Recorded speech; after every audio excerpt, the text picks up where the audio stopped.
But looking back on it now,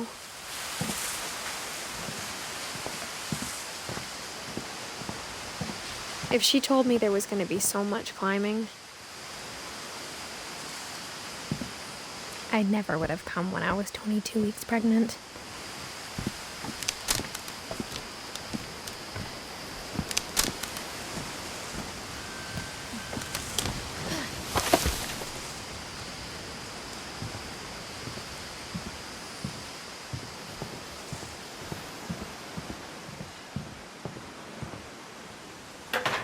I never met Grandpa Sam, but I think he and my mom had a lot in common.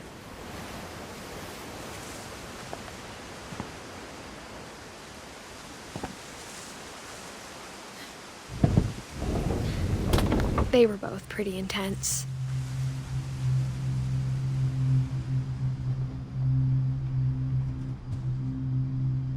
Sam spent his life shooting photos, but Mom said he got nervous being in front of the camera. I guess we're all afraid of something.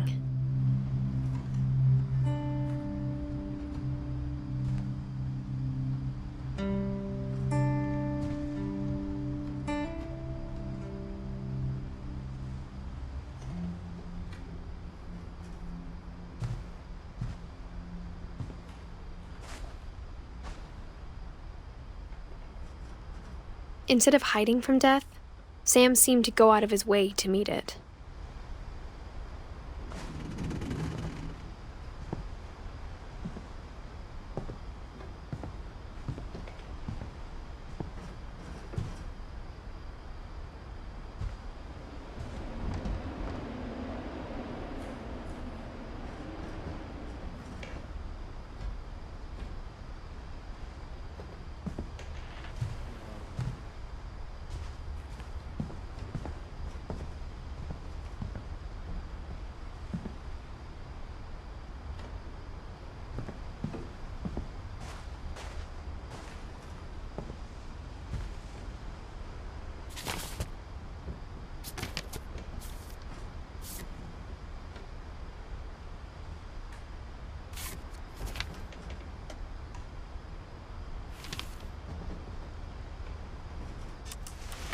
Dawn, I promise, you'll never forget this weekend.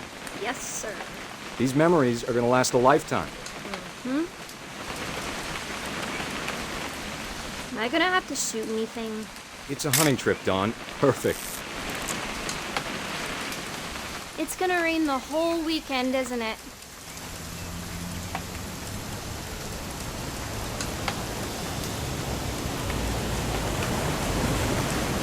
I will never forget this weekend, Dad. That's the spirit. Okay, got it. I'm gonna take some pictures, okay? Just be careful. That camera's older than you are.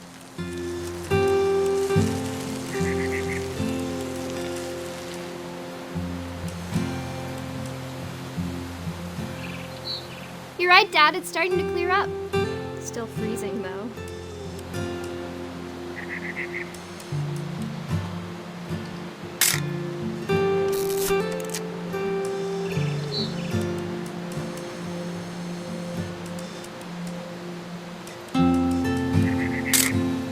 Aw.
not have drunk all that coffee.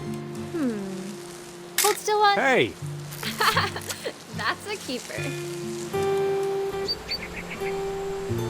I'm just saying, I'm not always gonna be here, Don. You'll need to remember this stuff, if you want to survive. I'll be fine, Dad. You know who else thought he was gonna be fine? Some guy who died. Don, I'm being serious. I know, Dad. You're always serious. Doesn't being out here make you want to chill out? Well, to tell you the truth, I haven't been out here in 20 years. Dad! Good eyes, Don.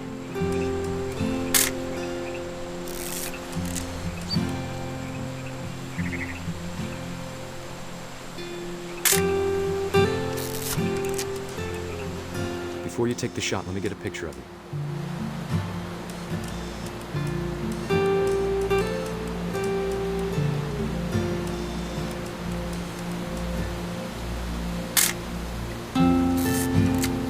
Dad, I... Just breathe. Turn off your imagination. Focus on your target. Let me get behind you. Do I have to do this? Don, you don't have to do anything. But if you want to survive, you'll need to be strong. Great shot, Don!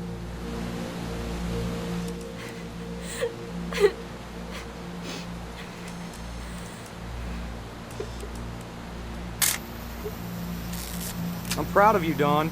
Always remember that, okay?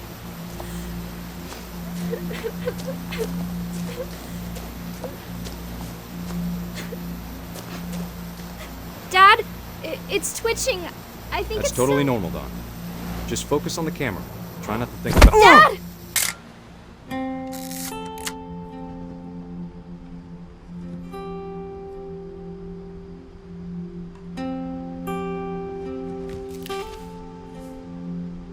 Of all these stories, that's the one I wish most that my mom had told me.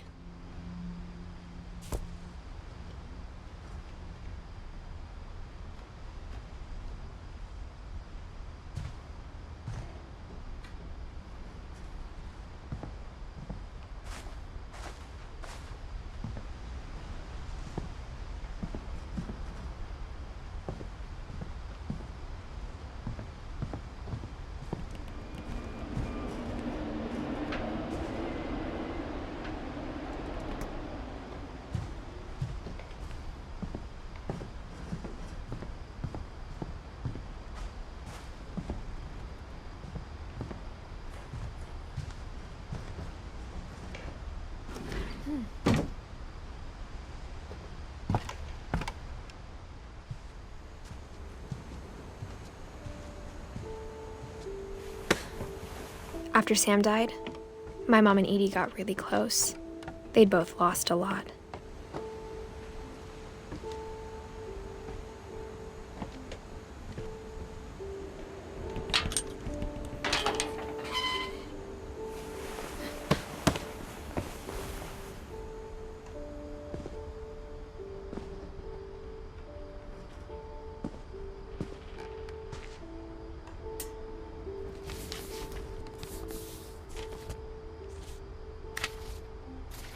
Dear Kay, do you remember the way Gregory used to laugh when he thought he was alone? Like something funny was happening, but only he could see it. I think he saw things the rest of us don't.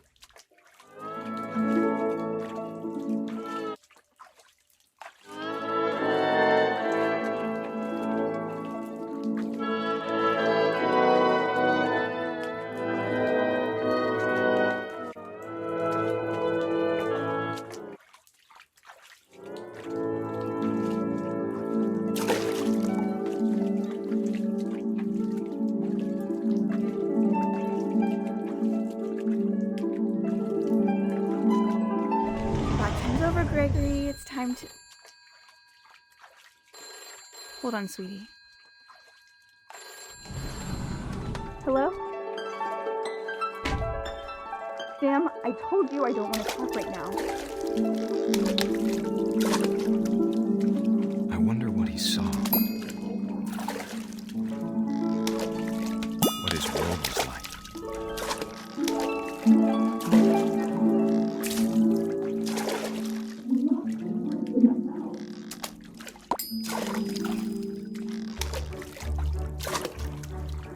reminded me so much of Calvin. Lost in his imagination.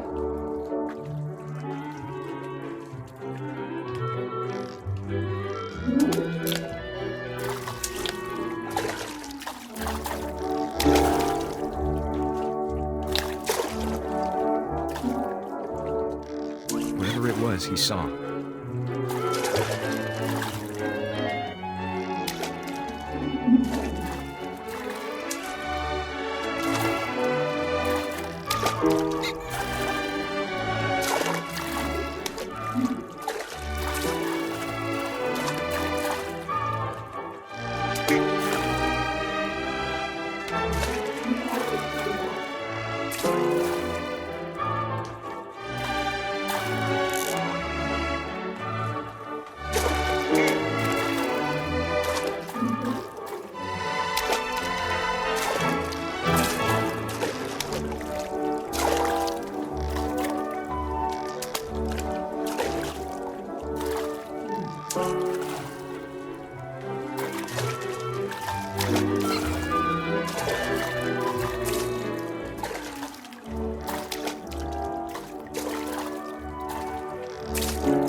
It sure made him happy.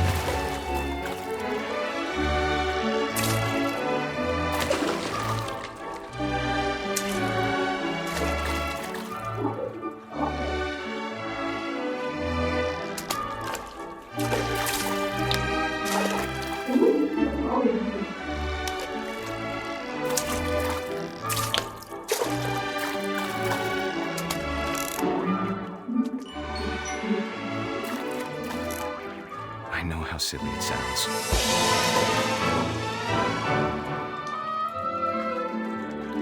That I worried about a baby being too happy.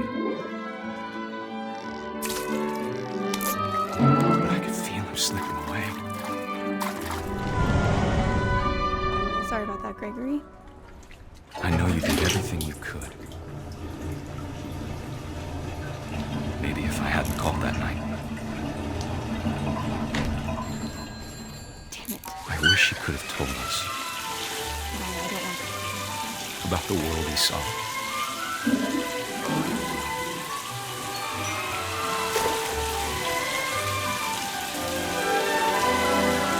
There's so much I don't understand about Gregory. About everything.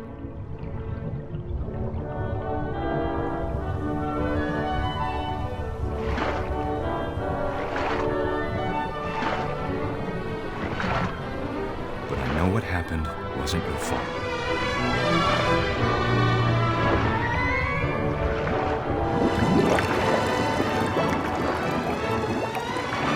I'm sure he's happy. And he'd want you to be happy too. Good luck, Kay. Love, Sam.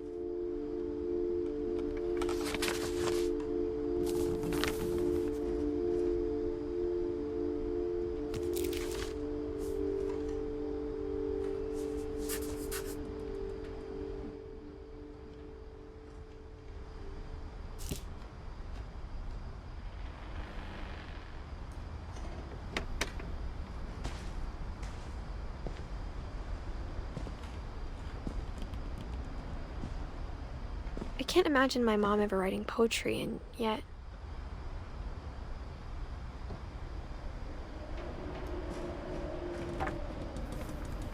A poem for Gus, who always said the wedding was a bad idea. Our father never hit us kids, at least not very hard, before the day my brother said with teenage disregard that he'd be dead before he'd see a wedding in our yard.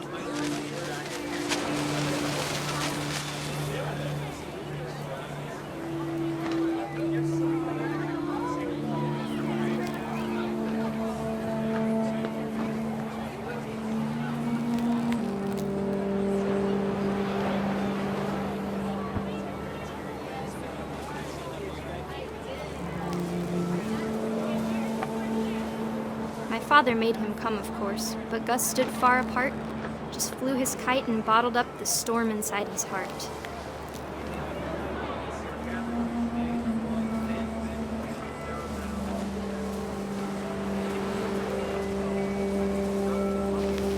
I tried to talk him out of it, but though he'd never met her, "We don't need a stepmom," were the words that I now pronounce you husband and wife. You may kiss the bride.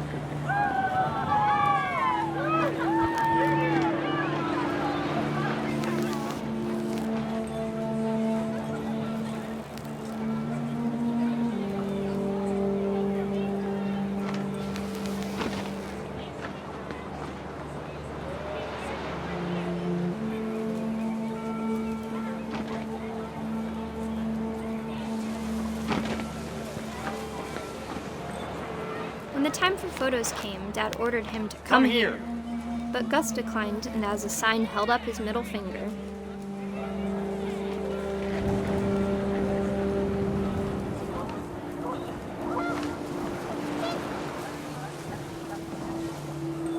The wind picked up, and panicked geese appeared and quickly went.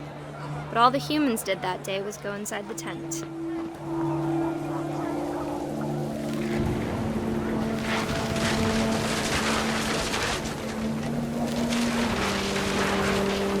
Rain came down in buckets then, but no one seemed afraid that nature might destroy the tent our dad had crudely made.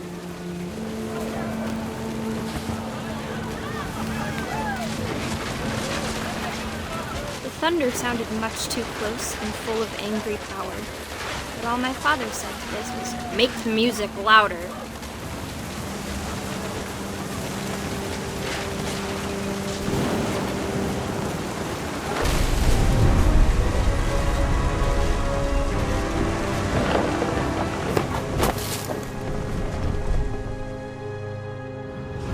I wish that I could truly say I thought about you on that day.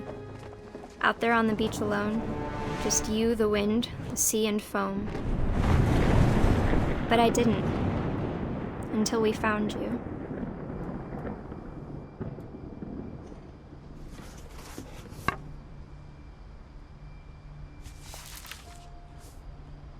She never talked about him, but Mom told me once if I was a boy, they were going to name me Gus.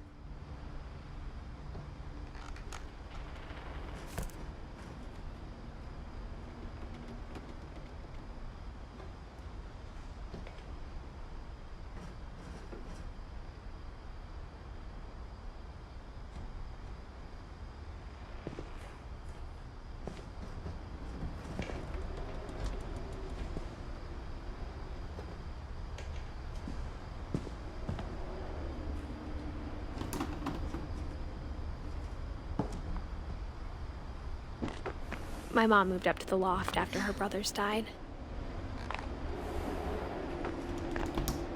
At the time, it was as far away as she could get.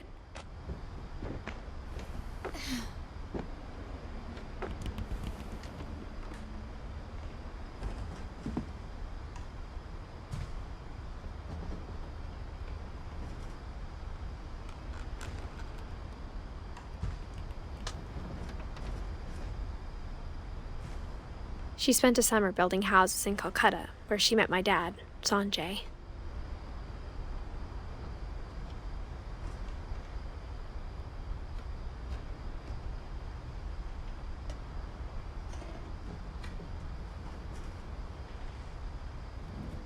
My mom moved to India a week after graduation and got a job teaching English. Louis was born a year later.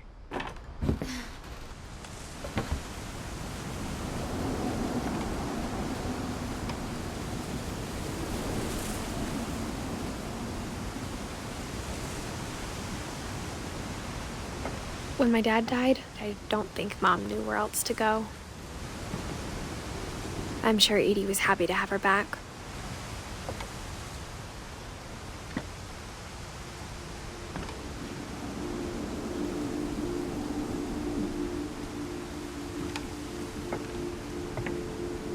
The house had to get a little bigger, but Edie was used to that.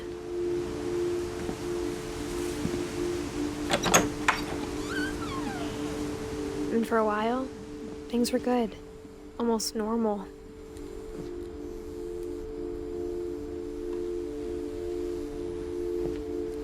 but it didn't last.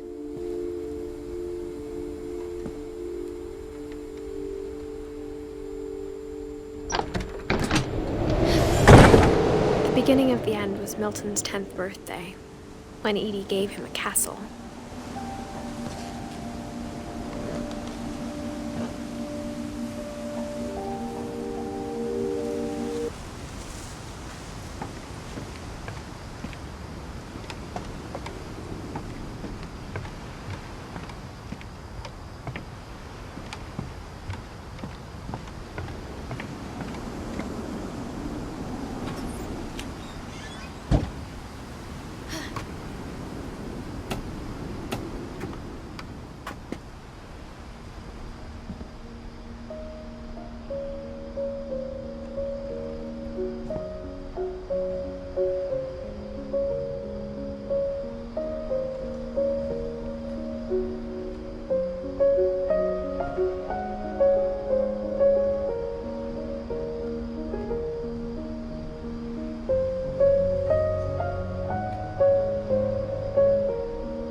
I think Edie was happy to finally have another painter in the family.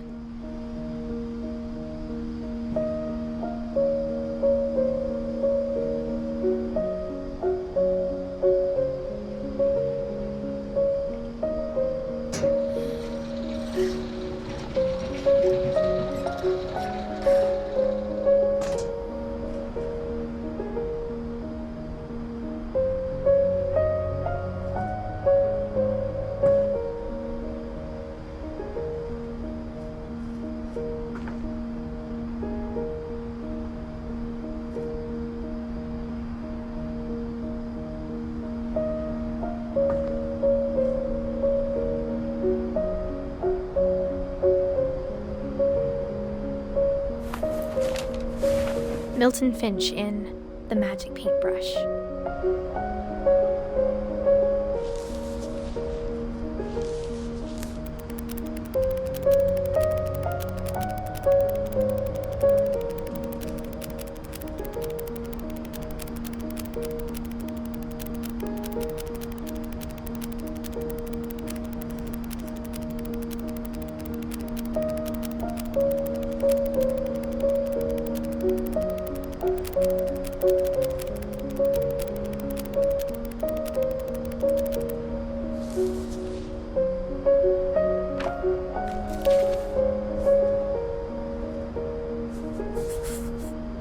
I was 4 when Milton disappeared.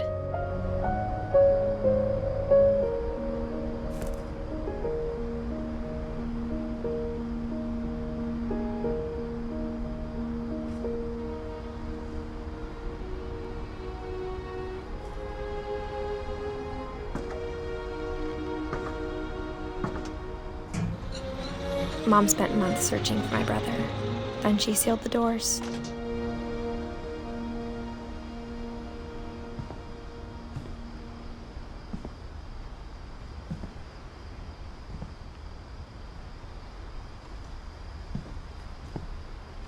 Whatever Milton had found in the house, Mom didn't want it getting out.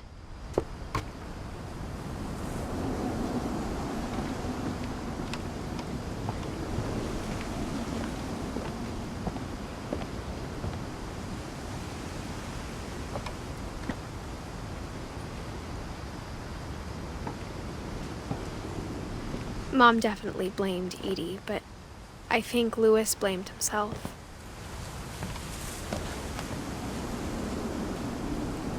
After he graduated, he just spent more and more time in his room, until Mom got him a job at the cannery.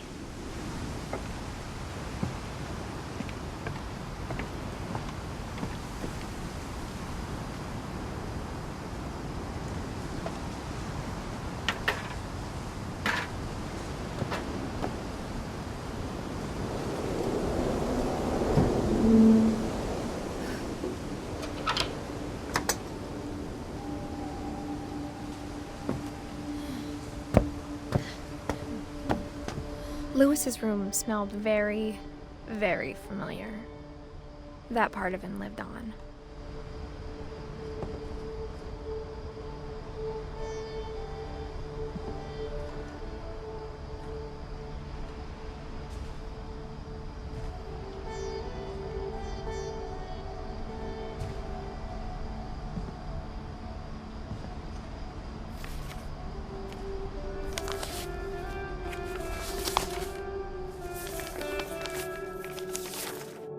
Dear Mrs. Finch, as Lewis's psychiatrist, I can understand your desire for an explanation. As I see it, the trouble began in January, shortly after we convinced your son to seek treatment for substance abuse. Newly sober, I believe Lewis first noticed the monotony of his daily life.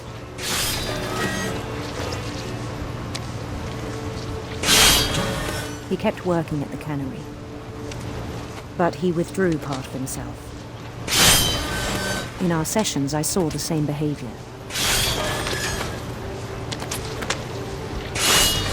His mind began to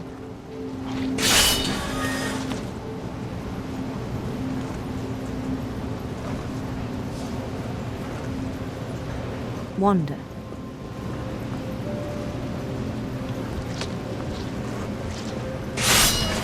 I asked him to describe it. He said he started small, imagining a labyrinth. He'd feel his way about. Then something moved. Bats and toads.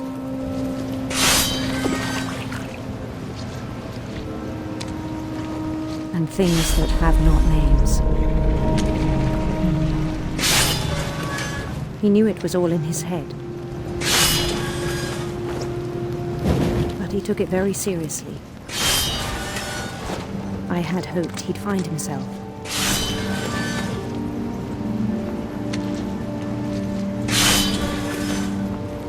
But he found something more.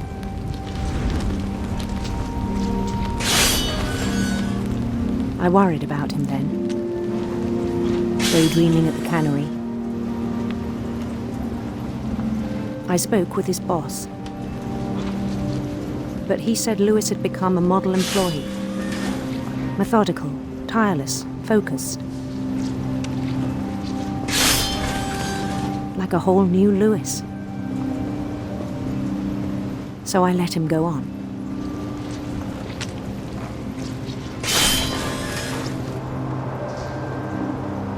I even encouraged him. It seemed very promising at first. He told me he'd made a new friend.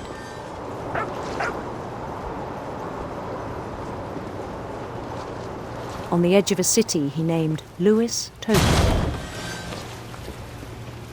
He built the city up slowly, brick by brick.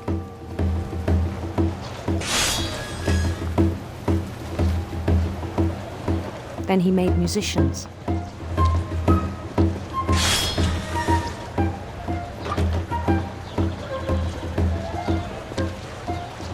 And songs for them to play. He talked about starting a band.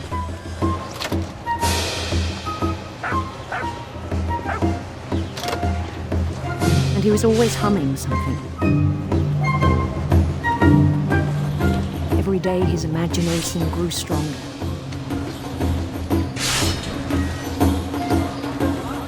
He no longer spoke at the cannery, but his chopping was as reliable as ever. Then one day it struck him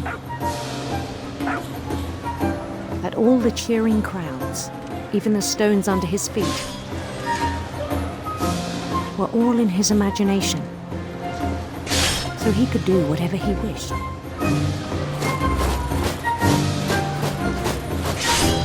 He held an election for mayor, and he won.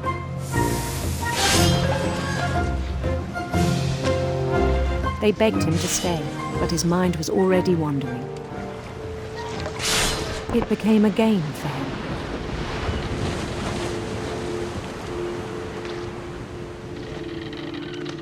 He'd conquer a city, then immediately push on. New Louisville.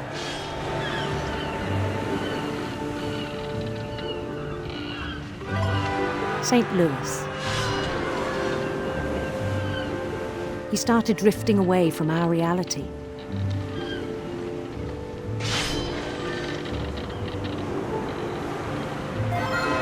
Minneapolis. until one day he forgot to go home from the cannery. Even as his mother pleaded with him, part of Lewis kept sailing on.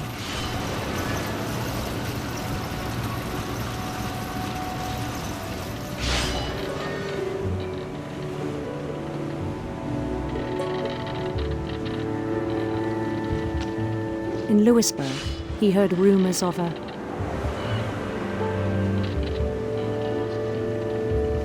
handsome queen.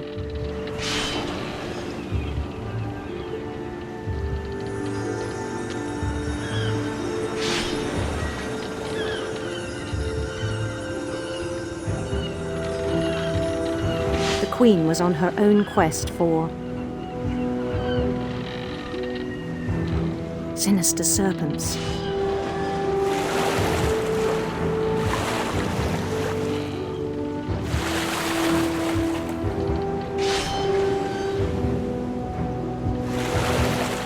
He followed the sound of her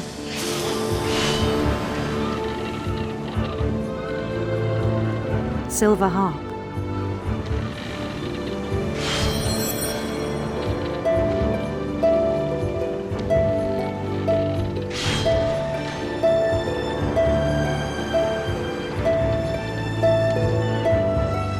His chase led him to a golden palace east of the sun and west of the moon. Even then, his logic remained sound. He knew the world was all in his imagination.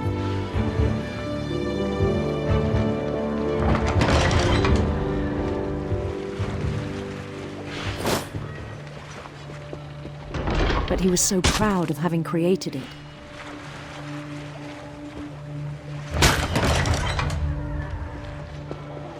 In his own eyes, he'd become something greater than a king.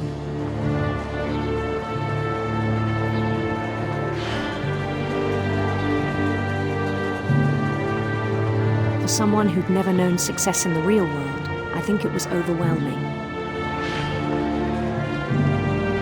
And then it struck him that the real Lewis was not the one chopping salmon, but the one climbing the steps of a golden palace.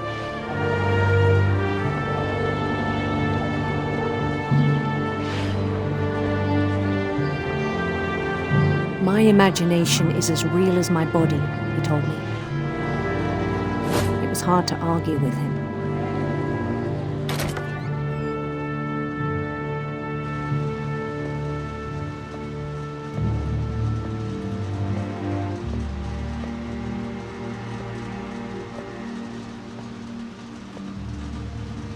He began to forget the world we know.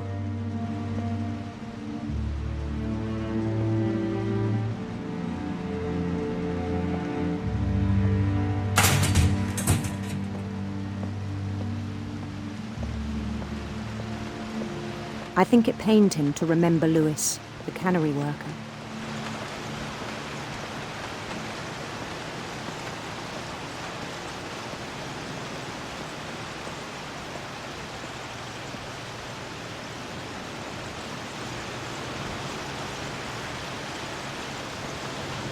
He began to despise the man with a royal contempt.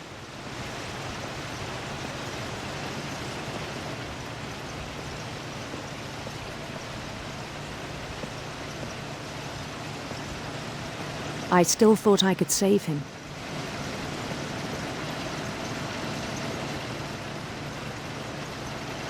Even after he said he was being crowned king over all the lands of wonder.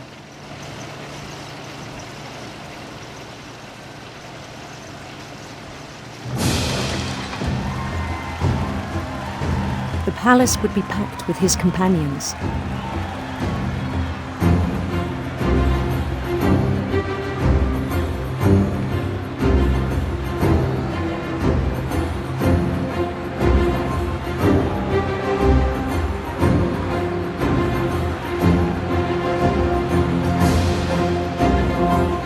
Including the wise Calico who'd insisted on advising me.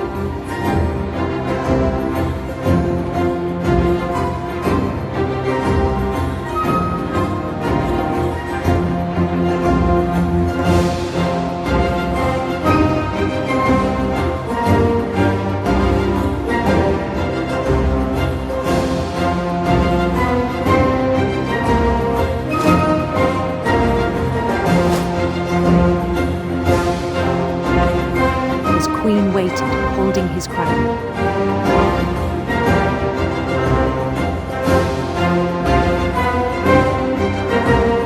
There was only one thing left to do.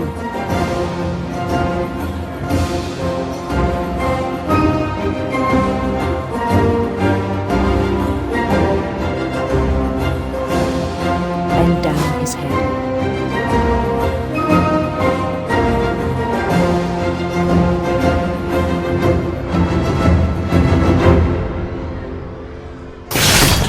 And the rest I think you know. Mrs. Finch, your son was a kind man who will be missed by all of us who knew him.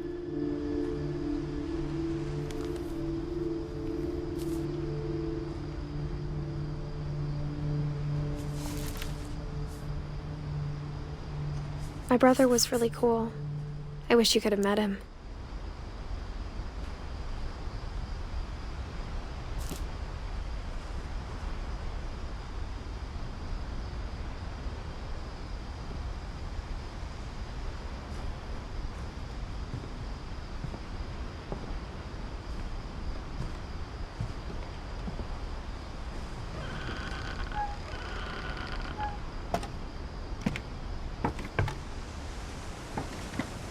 On the way back from Lewis's funeral, my mom told me to start packing. She waited until the day before we left to tell Edie. I'm not sure if she wanted to make it easier or harder.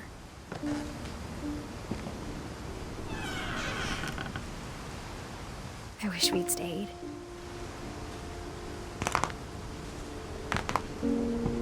But I understand why we left.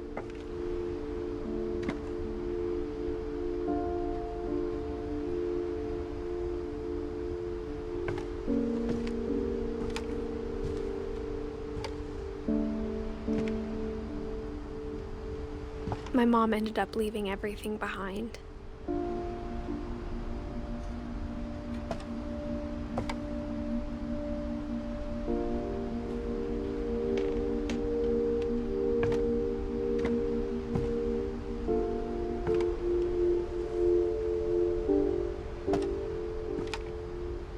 What happened that night had been coming for a long time.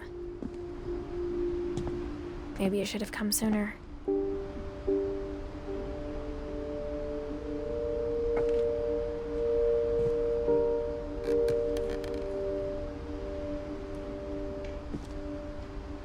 But it had to end one way or another. All that's left now is to tell you about that last night.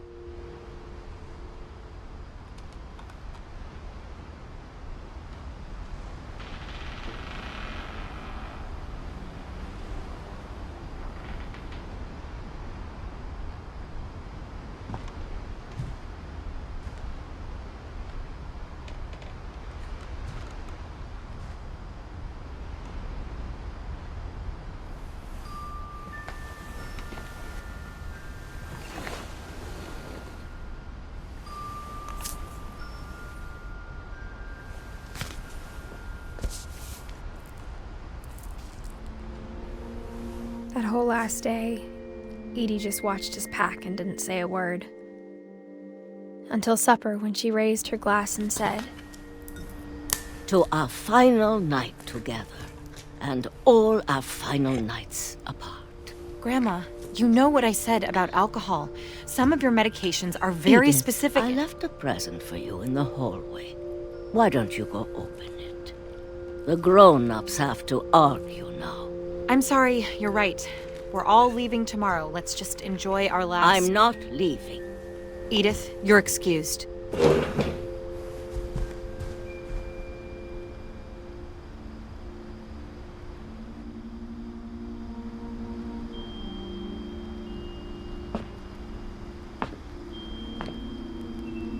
the power had been shut off that morning, but Edie always had plenty of candles. When my mom sealed the library, I don't think she knew about the other entrance.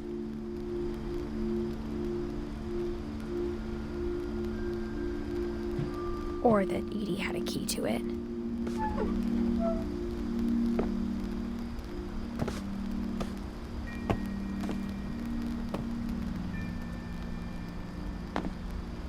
That thing you're afraid of isn't going to end when you leave the house. Edith has a right to know these stories.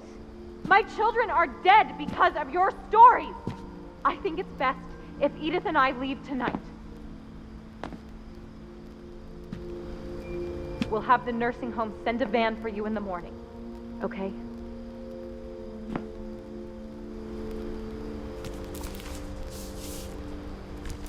Dear Edith, there's so many stories I wish I could tell you, but there's only time for one. This is about what happened on the night you were born. That night, the tide went way, way out. It was the first and last time I ever saw the old house aground. There'd been an earthquake out in the middle of the ocean. They called it the lowest tide in 1,000 years. God, it smelled awful. You know, I've seen that house every day of my life.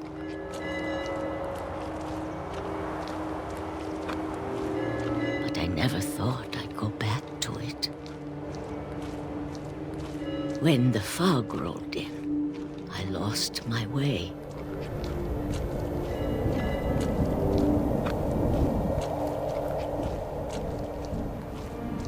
I got turned around.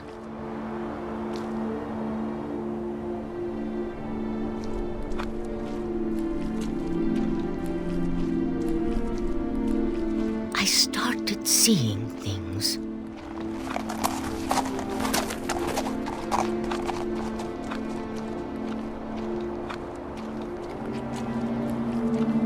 Things I'd forgotten had ever existed.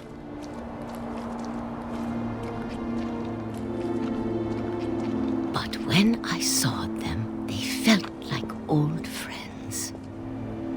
That night, a lot of things came back to me. Or maybe I came back to them.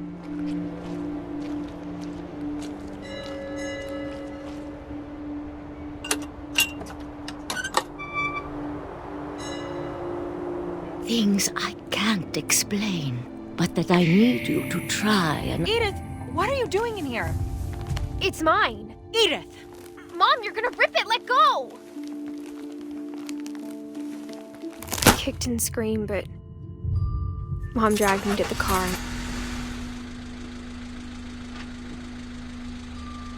I never saw Great-Grandma Edie again. The next morning, the van came to pick her up, but she was already gone. After that, we moved around a lot.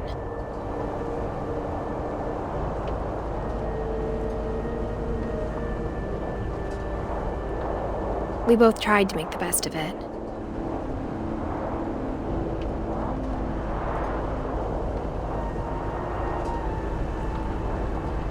A few years went by.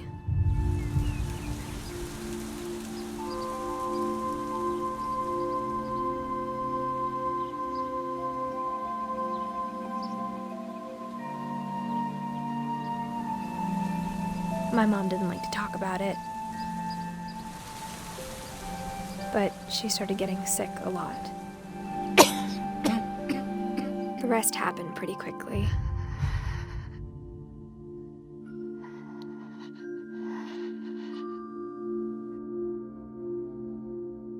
She got better for a while, and then she didn't. And then I was alone.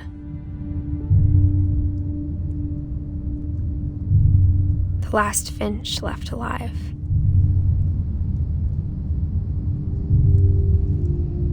Until I found out about you. I'm still not sure what to tell you about all this. If we lived forever, maybe we'd have time to understand things. But as it is, I think the best we can do is try to open our eyes. And appreciate how strange and brief all of this is. This journal was supposed to be for you. But now I hope you'll never see it.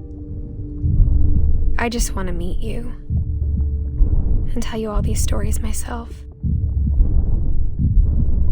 But I guess if you're reading this now,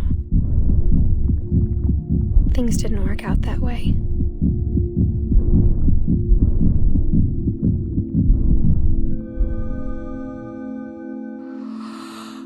This is where your story begins. I'm sorry I won't be there to see it. It's a lot to ask, but I don't want you to be sad that I'm gone. I want you to be amazed that any of us ever had a chance to be here at all. Good luck.